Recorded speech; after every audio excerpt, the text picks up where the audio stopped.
যে স্ত্রীর ভিতরে তিনটি গুণ থাকবে ওই স্ত্রীকে স্বামী পাগলের মতো ভালোবাসবে। বর্তমানে প্রত্যেকটা নারীরা, বিশেষ করে মা বোন আমাদের কাছে ফোন দিয়ে বলে, হুজুর স্বামী আমাকে ভালোবাসে না, স্বামী আমাকে মহাব্বত করে না। যে স্ত্রীর ভিতরে তিনটি গুণ থাকবে ওই স্ত্রীকে স্বামী পাগলের মতো ভালোবাসবে। নাম্বার ওয়ান, এক নাম্বার হচ্ছে স্বামীর মুখে মুখে তর্ক করা যাবে না। ভালো স্ত্রী হতে হলে, আদর্শ স্ত্রী হতে হলে নাম্বার ওয়ান, এক নাম্বার গুণ অর্জন করতে হবে, সেটা হচ্ছে স্বামীর মুখে মুখে তর্ক করা যাবে না। একজন স্বামী, সে তার সংসারের জন্য অনেকটা পরিশ্রম করে। সে যখন বাহিরে যায় সবসময় তার চিন্তা থাকে কিভাবে তার স্ত্রীর খরচ চালাবে, কিভাবে তার সন্তানদের খরচ চালাবে, কিভাবে বাসা ভাড়া দিবে, কিভাবে গ্যাস বিল দিবে, কিভাবে কারেন্ট বিল দিবে। এই ধরনের চিন্তা স্বামীর ভিতরে আসে না নাই?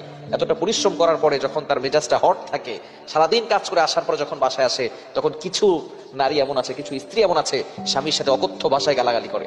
স্বামীকে বলে এটা আনো নাই কেন, এটা আনো নাই কেন, এই করো নাই কেন, সেই করো নাই কেন। যার কারণে দেখা যাচ্ছে সংসারগুলো টিকতেছে না। স্বামীকে বুঝতে হবে, স্বামী যে পরিশ্রম করতেছে সে তার নিজের একার জন্য নয়, সে তার স্ত্রীর জন্য, তার সন্তানদের জন্য পরিশ্রম করতেছে। এটা অধিকাংশ স্ত্রীরা বুঝে না। এই জন্য আদর্শ নারী হতে হলে স্বামীর মুখে মুখে তর্ক করা যাবে। বিশেষ করে মা বোনরা যারা আছেন, ভালো করে বুঝেন, এই মেসেজগুলো বাড়িতে পৌঁছে দিবেন, বিশেষ করে বাড়িতে পৌঁছে দিবেন। একজন স্বামী অক্লান্ত পরিশ্রম করে।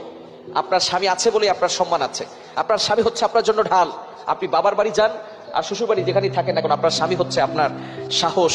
স্বামী আপনার জন্য ঢাল হয়ে দাঁড়াবে। এই স্বামীর সাথে যদি সম্পর্ক ছিন্ন হয়ে যায়, বাপের বাড়িও শান্তি থাকবে না, শ্বশুর বাড়িও শান্তি থাকবে না, কোথাও আপনি কোনো সম্মান পাবেন না, রেসপেক্ট পাবেন না। মানুষ আপনাকে খারাপ চোখে দেখবে, এই সমাজ আপনাকে খারাপ চোখে দেখবে, আপনাকে খারাপ প্রপোজ করবে। এজন্য খবরদার, স্বামীর সাথে যাতে করে খারাপ ব্যবহার না করা হয়। হ্যাঁ, স্বামী খারাপ, স্বামীর চরিত্র ভালো না, স্বামীর এই সমস্যা ওই সমস্যা, অনেক সমস্যা স্বামী থাকতে পারে, কিন্তু আপনার স্বামী কি ফেরাউনের থেকে বেশি খারাপ? ফেরাউনের থেকে বেশি খারাপ আপনার স্বামী?